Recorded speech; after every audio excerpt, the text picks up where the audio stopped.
All right, welcome back to 50/50. Just a quick little update here. Started running wiring. When I get this in place and get the vacuum tube, all the vacuum pipe work that's going to go in here, we'll be able to get this engine back in the car, I hope. So every day is a little bit closer to that process. So just to kind of show you where we are. Got the boot on. I changed over the, from a recommendation I read on Renlist,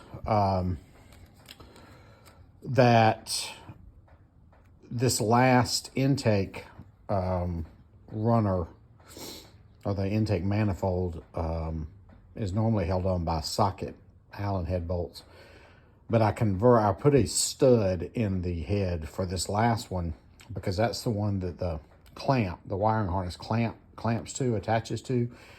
So obviously the intake is not on yet, but there's some folks commented that it's very easy to cross thread that Allen bolt, and mine has already been had a time start put into it. So I went ahead and put a stud in there to make that easier. But anyway, here's the rest of the harness where it will go into the car. The harness where it comes out, you can see my grounds. Went ahead and attached to the back of the block. Here is all the power feeds that will go to my new little auxiliary fuse box. Here is the feed line for the boost control, which will be mounted on the firewall. So all that's there. Looking back at the engine, I am about decided I'm going to redo my fuel injection, the way I set the fuel injection up, because I've just got too much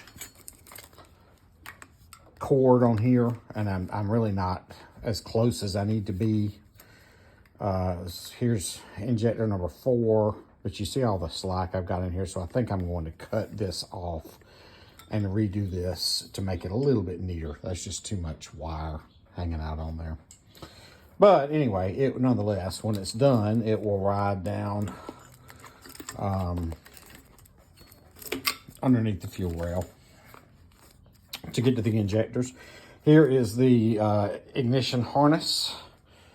Comes out here, and we'll cut across and go under here to the coil packs. We talked about that, and I've got a little too much on there, but I think that'll be okay. You can see all the other connectors here. I've kind of got them just in place because I've got to put the actual connectors on the ends of these now. Here's knock control. Here is the MAF. Here is the turbo, the temperature sensor that goes on top of the turbo. I went ahead and connected coolant. I've got to put a connector on NTC coolant. Is right here. And I relabeled everything after I got all the heat shrink on and all the boot on and all that stuff. Here is the oil pressure sender, and then the gray wire on here is the VR input from the sensor for the trigger. So if we look down here, you can see where the oil pressure terminates on the sender unit. And right now I've got the VR down here between at least temporarily, between the power steering pump, and it will wrap up under, probably ultimately under the bracket like this to get to and have a plug on it for the back of the sender. You'll remember this in the last video. And then coming across the top of the engine are the 3 lines that are just free right now. Obviously, these will all be tied down. There's the tab that holds down the oil pressure and the new VR sender wire. But these 3 are for the TPS and the manifold, air pressure map sensor, and the intake air temp.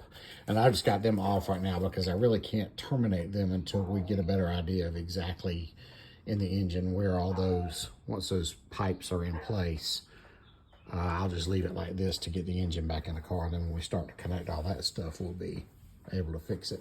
And I've got my 3 extra wires. Don't know if we will use those yet. They're just out here hanging out for a while, at least temporarily, in case we need them. So that's where we are. Next up, we'll be putting on the rest of the vacuum lines, cleaning up this fuel injection line, vacuum lines, coolant where it needs to be, tightening everything down, putting connectors on, and then it will be time to reinstall this bad boy in the car. We've got to get it off the stand so I can put the pressure plate and clutch and bell housing and all those things back on. And then got to finish up on the front end with the real bracket for the crank sensor and those things. So thanks for watching. We'll have more soon.